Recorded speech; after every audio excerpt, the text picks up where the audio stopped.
ये वीडियो मैं अभी डिस्क्लेमर लगा देता हूँ। किसी को आपत्ति हो तो इस वीडियो को छोड़कर जा सकते हो, क्योंकि हम इस वीडियो में जानेंगे कि कैसे माइनिंग माफियास और कोर्ट माफियास इस अरावली के बर्बाद होने के पीछे पड़े हुए हैं। और आप जब भीतर से हिल जाओगे जब आपके प्यारे इन्फ्लुएंसर्स भी इस चीज को प्रमोट कर रहे हैं, क्योंकि जो सुप्रीम कोर्ट ने रूल बनाया है उससे माइनिंग माफियास बिल्कुल खत्म हो जाएंगे। पर लोगों को ये नहीं पता कि जब माइनिंग माफियास जब राजस्थान में बड़े बड़े पहाड़ों को ही गायब कर देते हैं तो वो सुप्रीम कोर्ट की क्यों ही बात मानेंगे। अगर जो एक बार अरावली खत्म हो गई तो भारत को बचाने में आप दुनिया भर की कोई सी टेक्नोलॉजी ले आना, वो भारत को नहीं बचा सकती। इस बात को आप बिना जाने अरावली को खत्म नहीं कर सकते। तो आइए इस वीडियो में जानते हैं जो अरावली है उसके पीछे कितने नेता लोग पड़े हुए हैं उसको बर्बाद करने में। और इस वीडियो में ये भी जानेंगे कि अगर जो अरावली सच में भी बर्बाद हो गई तो हमको कितनी बड़ी मुसीबतों का सामना करना पड़ेगा। देखो, जो ये अरावली है इसका मुद्दा 30 से 40 साल पुराना है। और जो अरावली है उसमें बहुत ही ज्यादा कीमती चीजें हैं, जैसे कि बड़े बड़े पत्थर और छोटे छोटे कंकर, जो कि अरावली तो खदान है।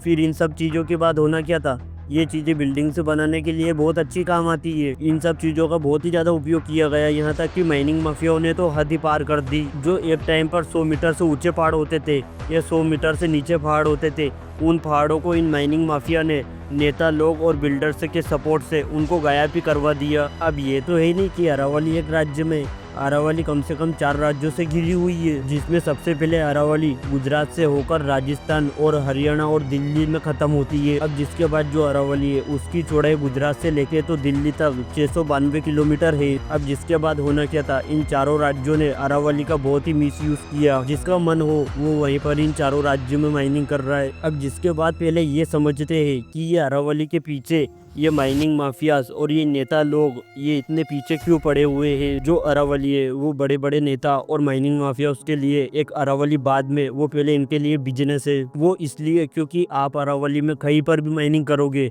तो आपको वहां से बहुत ही अच्छी कीमती चीजें मिलेगी। अब जिसके बाद इन्होंने बड़े बड़े पहाड़ों को गायब तो किया ही सही, पर ये पेड़ भी काटने लग गए। और यहाँ तक कि ग्राउंड लेवल पर इन्होंने एडमिनिस्ट्रेशन माइनिंग माफियाज को भी खरीद लिया, ताकि ये जल्दी से जल्दी माइनिंग कर सके।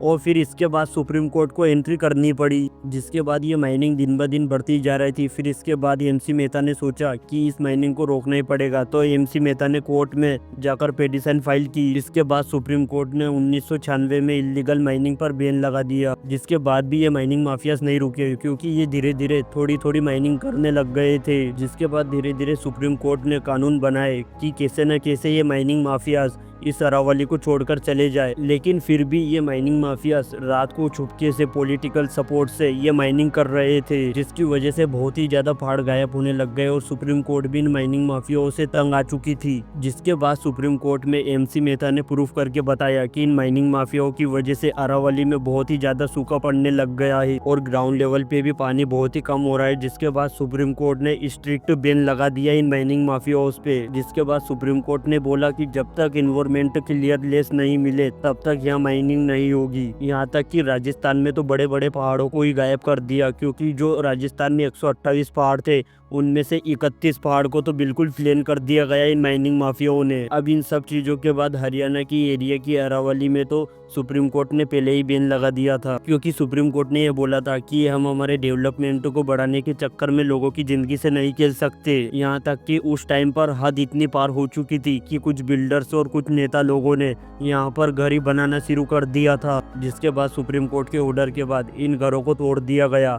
मतलब कि यूं मानो कि इन बिल्डर्स और नेता लोगों ने अपने फायदे के लिए अरावली को कहीं का भी नहीं छोड़ा था। कैसे न कैसे वो इन बड़े बड़े पहाड़ों से अपना ज्यादा से ज्यादा प्रॉफिट निकाल सके। और वहीं सुप्रीम कोर्ट के बीच बीच में आने की वजह से इस अरावली को कैसे न कैसे बचाया गया उस टाइम पर। अब आप बोलोगे कि भाई सुप्रीम कोर्ट ने सही तो किया, क्योंकि पहले सुप्रीम कोर्ट अरावली को बीच बीच में बचाने आ जाता था, पर इस बार सुप्रीम कोर्ट ने इस तरीके का गेम खेला है जिसकी वजह से आज अरावली के पहाड़ बिल्कुल छोटे हो सकते हैं। वो कैसे, तो देखो, सुप्रीम कोर्ट ने ये पूछा था कि एक ऐसा नियम बनाया जाए जिससे माइनिंग भी हो सके और अरावली को ज्यादा नुकसान भी ना हो। जिसके बाद सुप्रीम कोर्ट के जज से कहा कि सर, जो 100 मीटर से ऊंची पहाड़ियां है उनको तो हम मानेंगे अरावली, और जो बाकी की पहाड़ियां है जो 100 मीटर से नीचे है उनको हम आसानी से काट सकते हैं। जिसके बाद सुप्रीम कोर्ट ने कहा कि ये कौन सा नियम है कि जो 99 मीटर पहाड़ी है उसको भी हम नॉर्मल जमीन मानेंगे। जिसके बाद अरावली में 90% पहाड़ियां ऐसी ये क्या हम उन सबको भी ऐसे ही जमीन मानेंगे? और अगर जो ऐसा हुआ तो माइनिंग माफिया उसके लिए बहुत ही आसान हो जाएगा अरावली को बर्बाद करने में, क्योंकि जो 100 मीटर से ऊंची अरावली नहीं रहेगी उसको माइनिंग माफिया उसको सौंप दिया जाएगा। अगर जो सुप्रीम कोर्ट ने ऐसा किया तो अरावली में सिर्फ 1048 पहाड़ियां है जो 100 मीटर से ऊंची है, और बाकी तो बेचारी घिस घिस के छोटी हो चुकी है। और ये नियम क्यों नहीं लागू होना चाहिए? क्योंकि जो ये नियम है, इस नियम में ऐसा है कि जो जहाँ से अरावली की पहाड़ियां शुरू हुई है वहीं से अरावली की पहाड़ियों को नापा जाएगा। और मैं आपको ये पहले ही बता दूं कि जो अरावली है वहाँ स्टेबल जमीन नहीं है, मतलब कि अरावली में बराबर जमीन नहीं है, जिसकी वजह से जहाँ चाहिए नेता लोग वहीं से ही इस अरावली के 100 मीटर के कॉन्सेप्ट को नापेंगे। और अगर जो वो पहाड़ 100 मीटर के कॉन्सेप्ट में भी आ रहा होगा तो ये नेता लोग इतने चालाक है कि ये उस 100 मीटर की पहाड़ी के आसपास मलबा पटक कर रातों रात ही उसको बढ़ा देंगे। अगर जो इन्होंने रातों रात ही 3 मीटर भी मलबा पटक दिया तो वो पहाड़ी 100 मीटर के डेस्टिनेशन से दूर हो जाएगी, और फिर उसमें ये नेता लोग और बिल्डर्स ये उसमें आराम से माइनिंग कर सकते हैं। लेकिन अब जानते हैं कि अगर जो अरावली में 90% पहाड़ियाँ खत्म हो गई तो हमको कौन सी प्रॉब्लम्स फेस करनी पड़ेगी, जिससे हमारा देश पूरी तरीके से बर्बाद भी हो सकता है। तो देखो, ये 4 राज्यों में अरावली का बहुत ही ज्यादा सपोर्ट है पानी से, क्योंकि जो अरावली है वो अपने अंदर पानी को एब्जॉर्व कर लेती है, जिसकी वजह से ग्राउंड लेवल बहुत ही अच्छा मेंटेन रहता है इन चारों राज्यों का। लेकिन अगर जो इन पहाड़ों को काट दिया गया या इनको बर्बाद कर दिया गया और इनकी जगह पर अगर जो बड़ी बड़ी बिल्डिंग्स इन बिल्डर्स ने खड़ी कर ली, तो जो वो बिल्डिंग्स रहेगी वो बिल्डिंग्स पानी को अपना दुश्मन मानेगी, जिसकी वजह से वहीं पर ही पानी भरा रहेगा, जिसकी वजह से उस सिटी में पानी का लेवल बहुत ही ज्यादा हो जाएगा या वहाँ बहुत ही ज्यादा सूखा पड़ने लग जाएगा। जिसके बाद जो सेकंड प्रॉब्लम आएगी वो प्रॉब्लम ये रहेगी कि जो थार डेजर्ट है उसको पूरी तरीके से अरावली ने रोक के रखा है। वहीं अगर जो अरावली के पहाड़ों को अंदर से काट दिया गया तो दिल्ली, उत्तर प्रदेश, हरियाणा और यहाँ तक कि एमपी को भी कोई नहीं बचा सकता। वो इसलिए क्योंकि जो थार डेजर्ट है वो हमेशा बढ़ता ही रहता है, और अगर जो एक बार इसको बढ़ने का मौका दे दिया तो ये चारों राज्य खतरे में आ जाएंगे, जिसमें राजस्थान के 30% एरिया को तो यूं ही कवर करके बैठा है। थार डेजर्ट राजस्थान के जैसलमेर, बाड़मेर, बीकानेर इन डिस्ट्रिक्ट्स में सबसे ज्यादा ये थार डेजर्ट फैला हुआ है, और थोड़ा बहुत पाकिस्तान में भी फैला हुआ है। जैसे कि ये है राजस्थान और ये है अरावली, और अरावली ने पूरी तरीके से थार डेजर्ट को कंट्रोल किया हुआ है। जैसे कि जो अरावली है वो थार डेजर्ट को रोकती है, जिसकी वजह से ये 3 राज्य हमेशा बचे हुए हैं थार डेजर्ट से, हरियाणा, दिल्ली, उत्तर प्रदेश। पर अगर जो इन पहाड़ों को काट दिया गया, जिसके बाद जो मंजर अरावली की पहाड़ियां हमको बताएगी वो बहुत ही देखने लायक होगा, वो कभी इंडिया ने नहीं देखा होगा। क्योंकि अगर जो इन तीनों राज्यों में